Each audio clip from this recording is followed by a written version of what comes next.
আসসালামু আলাইকুম এভরিওয়ান, চলে আসলাম নতুন একটা ভিডিও নিয়ে। তো সবাই কেমন আছেন? আমি আছি আলহামদুলিল্লাহ ভালো। তো দেখে বুঝতে পারতেছেন কি রান্না করব আজকে। তো আমি আজকে পুঁই শাক দিয়ে মসুরির ডাল রান্না করব। তো একেবারে অল্প কিছু উপকরণে অনেক মজা করে রান্নাটা করেছিলাম। তো অনেক সুন্দর হয়েছিল রান্নাটা। তো চেষ্টা করি সবসময় সহজে আপনাদেরকে দেখানোর জন্য। তো প্লিজ সম্পূর্ণ ভিডিওটি লাইক দিয়ে সঙ্গেই থাকবেন।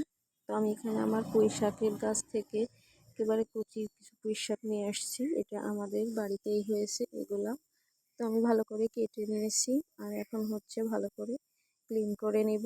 তো প্রিয় আপু ভাইয়ারা যে যেখান থেকে ভিডিওটি দেখা শুরু করেছেন, রিকোয়েস্ট করব সম্পূর্ণ ভিডিওটি দেখে তারপরে একটা মন্তব্য করবেন কেমন হয়েছিল। আর যদি প্রথমবার কেউ ভিডিওটি ওয়াচ করেন তাহলে রিকোয়েস্ট করব চ্যানেলটা সাবস্ক্রাইব করে বেল আইকনটি বাজিয়ে সঙ্গে থাকবেন। তো এখানে পুঁই শাক ধুয়ে নিয়েছি আর আমি পেঁয়াজ, কাঁচামরিচ আর রসুন কুচি করে নিয়েছি আর চলে আসছে মূল রান্নাতে। তো কড়াইয়ে পানি গরমটা শুকিয়ে নিয়ে এখন দিয়ে দিলাম পরিমাণ মতো তেল। তো এখানে একটা কথা বলবো, ওটা ক্যামেরাতে মানে ভিডিওটা স্কিপ হয়ে গেছে। আমি মুসুরির ডালটা গরম পানি দিয়ে ধুয়েছিলাম। ঠান্ডা পানিতে ধুলে হয়তো সেদ্ধ নাও হতে পারে, এই জন্য গরম পানি দিয়ে ধুবেন আর রান্নাটাও গরম পানি দিয়ে করার চেষ্টা করবেন। তো আমি এখানে প্রথমে ফোড়নে দিয়ে দিয়েছি জিরা, আস্ত জিরা, আর দিয়ে দিলাম কেটে রাখা পেঁয়াজ, রসুন আর কাঁচামরিচ। তো একেবারে অল্প কিছু মশলা দিয়ে আমি রান্নাটা করতেছি। তো দয়া করে সম্পূর্ণ ভিডিওটি দেখলেই বুঝতে পারবেন। তো এটা কিন্তু ব্যাচেলার যারা থাকে, ব্যাচেলার আপু ভাইয়ারা, তাদের জন্য একটা পারফেক্ট রেসিপি আর একেবারে সহজ একটা রেসিপি। আমরা কিন্তু যারা ব্যাচেলার যারা থাকে তারা কিন্তু বাটা মশলা বা বিভিন্ন মশলা দিয়ে রান্না করে একটু অসুবিধাই হয়ে যায়, সময় এবং পরিশ্রম দুটোই তাদের জন্য বেশি হয়ে যায়। তো এইভাবে সহজ রেসিপিগুলো দেখার জন্য অবশ্যই সঙ্গে থাকবেন। তো আমি এখানে স্বাদ অনুযায়ী লবণ আর কালারের জন্য দিয়ে দিয়েছি হলুদের গুঁড়া, আর এখন দিয়ে দিলাম মরিচের গুঁড়া হালকা করে, কারণ ডাল এবং শাকে এত গুঁড়া মরিচটা দিতে যাচ্ছি না, কালারটা একটু অন্যরকম হয়ে আসবে এই জন্য। এইখানে ধনিয়ার গুঁড়া দিয়ে দিলাম। তো সব মশলাই কিন্তু মরিচের গুঁড়া দিয়ে কালারটা আমার মানানসই না, কারণ শাকে কিন্তু মরিচের গুঁড়ার কালারটা যায় না। এই জন্য আমি একটু কাঁচামরিচটা এখানে বেশি ইউজ করছি আর অল্প একটু পরিমাণে মরিচের গুঁড়াটা দিয়ে দিয়েছি। আর এখানে অল্প একটু পরিমাণে পানি দিয়ে দিলাম। তো বলেছি একটা কথা যে গরম পানিটা দিয়ে আমি রান্না করতেছি। তো এখানে কিন্তু আমি গরম পানি দিয়ে ডালটা ধুয়ে রেখেছিলাম আর অনেকক্ষণ ভিজিয়েও রেখেছিলাম। আর এই পর্যায়ে দিয়ে দিলাম মশলাটা কষানোর পরে ডালটা। তো ডালটা দিয়ে আমি ভালো করে নেড়ে চেড়ে নিচ্ছি মিক্সড করে। তো আমার এই রান্নাটা একেবারেই সহজ প্রসেসে করতেছি। সম্পূর্ণ ভিডিওটি সঙ্গে থাকবেন, নাহলে কিন্তু বুঝতেই পারবেন না যে আমি কিভাবে রান্নাটা করলাম। তো এই যে আমি সুন্দর করে একটু নেড়ে চেড়ে দিচ্ছি, না হলে কিন্তু নিচে লেগে যাওয়ার সম্ভাবনা থাকতে পারে। আর নিচে লেগে গেলে কিন্তু ভালো লাগবে না খেতে, পুরো একটা ফ্লেভার চলে আসবে। তো আমি অনেকক্ষণ নেড়ে চেড়ে নিয়ে তারপরে গরম পানি দিয়ে দিলাম। তো গরম পানিটা দিয়ে আমি আবারও একটুক্ষণ নেড়ে চেড়ে আবার ঢাকনা চাপা দিয়ে কিছুক্ষণ রান্না করে নিব, কারণ ডালটা সিদ্ধ হওয়ার প্রয়োজন আছে, এই জন্য একটু ঢাকনা চাপা দিয়ে দিলাম।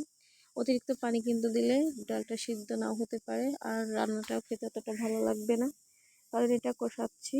তো কষানোর মধ্যে বেশি পানি দিলে কিন্তু ভালো লাগে না। তো আবারও ঢাকা চাপা দিয়ে ঢেকে রেখে দিলাম। আর দেখুন এই পর্যায়ে কিন্তু পানি অনেকটা শুকিয়ে আসছে। তো আমরা কিন্তু অনেকেই পুঁই শাক এভাবে ডাল দিয়ে রান্না করে থাকি। তো আমি অনেক আগে একবার রান্না করেছিলাম আর অনেক দিন পরে এই রান্নাটা করলাম। তো আপনাদের সঙ্গে শেয়ার করলাম, কেমন লেগেছে অবশ্যই কমেন্টে জানাবেন। তো এই পর্যায়ে পানি কিন্তু শুকিয়ে গেছে আর আমি এখন দিয়ে দিচ্ছি কেটে ধুয়ে রাখা শাকটা। তো দেখুন শাকটা একেবারে কচি দেখে বোঝা যাচ্ছে, অনেক সুন্দর ছিল শাকটা। তো আমি এখন শাকটা দিয়ে ভালো করে খুন্তি দিয়ে নিচ উপর দিক থেকে ভালো করে নেড়ে চেড়ে মিক্সড করে নিব। তো যারা ভিডিওতে কমেন্ট দিচ্ছেন দয়া করে সম্পূর্ণ ভিডিওটি দেখে তারপরে কমেন্টটা রাখবেন। তো দেখুন আমি কিন্তু ডালটা ভালো করে মিক্সড করে নিয়েছি আর এই পর্যায়ে আমার ডালটা আর শাকটা কিন্তু অনেকটাই নরম হয়ে আসছে আর ডাল শাক দুটোই কিন্তু ভালোভাবে সেদ্ধ হয়ে গেছে। তো এখানে যে টিপসটা বলবো বলতে চাচ্ছি এটাই যে সবসময় ডালটা রান্না করলে বা মাংস রান্না করলে গরম পানিটা ইউজ করবেন, তাহলে কিন্তু খুব তাড়াতাড়ি সেদ্ধ হয়ে যাবে আর রান্নাটাও অনেক তাড়াতাড়ি হয়ে যাবে। তো যেহেতু আমরা বিভিন্ন কাজে ব্যস্ত থাকি, রান্না তো আর আমাদের শুধু কাজ নয়, আরও অনেক কাজই করতে হয়। তো এখানে শাকটা আর ডালটা আমি সুন্দরভাবে কিন্তু নেড়ে চেড়ে নিচ্ছি, কারণ নিচে লেগে যাবে, এই জন্য একটু নাড়াচাড়া আমি বন্ধ করছি না। কারণ নিচে লেগে গেলে পুরো ওই গন্ধটার জন্য কিন্তু খেতে ভালো লাগবে না আর কালারটাও নষ্ট হয়ে যাবে। এই জন্য একটু ঘন ঘন নাড়াচাড়া করতেছি। তো যারা ভিডিওটি দেখতে দেখতে এই পর্যায়ে চলে আসছেন, এখনও হয়তো লাইক দেননি, প্লিজ একটা লাইক দিয়ে সম্পূর্ণ ভিডিওটি ওয়াচ করবেন। তো আমি কিন্তু অনেক নাড়াচাড়া করতেছি, দেখেই বুঝতে পারতেছেন, কারণ আমি চাচ্ছি যে ডালটাও একটু ভালোভাবে একেবারে মাখো মাখো হয়ে যাবে, তাহলে খেতে ভালো লাগবে। তো এই পর্যায়ে কিন্তু আমি পানি দিয়ে দিয়েছি, আর পানিটা দিয়ে আমি হচ্ছে ডাল আর শাকটা একেবারে সুন্দর নরম হয়ে গেছে, কষানো কমপ্লিট। আর এখন দিয়ে দিলাম আমি ঝোলের জন্য যে পানিটা রাখবো সেটা। তো পানিটা আমি গরম পানিটা ইউজ করছি, তো ওটা দিয়েও আমি কিন্তু তাড়াতাড়ি করে ভালো করে নেড়ে চেড়ে এখন হচ্ছে রান্নাটা করে নেব। তো এই পর্যায়ে একটা কথা বলবো, আমি কিন্তু এখন আর শাকটা দেওয়ার পরে একবারও তরকারিটা ঢেকে দেয়নি, কারণ শাকের কালারটা নষ্ট হয়ে যাবে। এই জন্য আমি চাচ্ছি শাকটা যেন সবুজে থাকে, দেখতেও অনেক ভালো লাগে, খেতেও ভালো লাগে। আসলে যে জিনিস দেখতে ভালো লাগে সেই জিনিস কিন্তু খেতেও অনেক ভালো লাগে। তো এর জন্য হচ্ছে ঢাকনা চাপা না দিয়ে আমি রান্নাটা করে নিচ্ছি। আমি কিন্তু কষানোর আগ পর্যন্ত, যতক্ষণ শাকটা অ্যাড করিনি তার আগ পর্যন্ত কিন্তু ঢাকনা চাপা দিয়ে রেখে রান্না করেছি। আর এই পর্যায়ে কিন্তু আমি ঢাকনা আর দেইনি, যতক্ষণে শাকটা দিয়েছি খেয়াল করলে বুঝতে পারবেন। তো আমি শাকটা সবুজ রাখার জন্য এই প্রসেসে রান্নাটা করেছি। তো দেখুন আমার তরকারিটা কিন্তু অনেকটাই বলক উঠে গেছে আর প্রায় হয়ে আসছে। তো আমি আরও একটু রান্না করব, মানে একটু মাখা মাখা করে রান্নাটা করব, যাতে করে খেতে ভালো লাগে। তো আমার দেখুন ডালটা কিন্তু অনেকটাই ঘন হয়ে গেছে, আর দেখুন কত সুন্দর বলক উঠে চলে আসছে।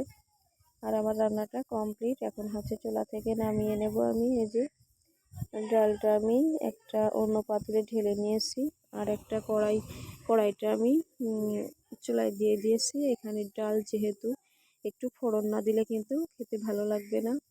তো আমি একটু পেঁয়াজ কেটে নিয়েছি আর অল্প একটু পরিমাণে তেল দিয়ে একটু ফোড়ন দিয়ে দিচ্ছি ডালের উপর, কারণ ডালে ফোড়ন না দিলে ভালো লাগবে না, আর এইভাবে রান্না করলে খেতেও ভালো লাগে এই জন্য। তো আমার এই রান্নাটা কেমন হলো অবশ্যই কমেন্টে জানাবেন। আর যারা ভিডিওটি ধৈর্য ধরে এতক্ষণ দেখলেন তাদেরকে অসংখ্য ধন্যবাদ, আমার পক্ষ থেকে রইল অনেক অনেক ভালোবাসা। তো এখানে হচ্ছে আর একটা টিপস, ডালে এভাবে যদি বাগার দেন কখনো, তাহলে একটু হলুদ, আর এখানে কিন্তু জিরা দিয়ে দিছি ফ্লেভারের জন্য। একটু হলুদ দিলে এই বাগার দেওয়ার পরের কালারটা অনেক সুন্দর আসে ডালের। তো এই জন্য আমি দেখুন বাগারটা এখন ঢেলে দিলাম, আর হচ্ছে খুন্তি দিয়ে ভালো করে নেড়ে চেড়ে মিক্স করে নিচ্ছি। তো দেখেই বুঝতে পারছেন কতটা লোভনীয় হয়েছিল আমার ডালটা। তো অনেক সময় সাধারণ রান্নাও কিন্তু অসাধারণ হয়ে ওঠে, নিজের রান্নার মধ্যেই সব। তো এখন হচ্ছে আমি পরিবেশন করে নিয়েছি বাটিতে। তো কত সুন্দর লাগছিল। আজকের ভিডিও এ পর্যন্তই, দেখা হবে অন্য কোনো ভিডিওতে। আসসালামু আলাইকুম, আল্লাহ হাফেজ।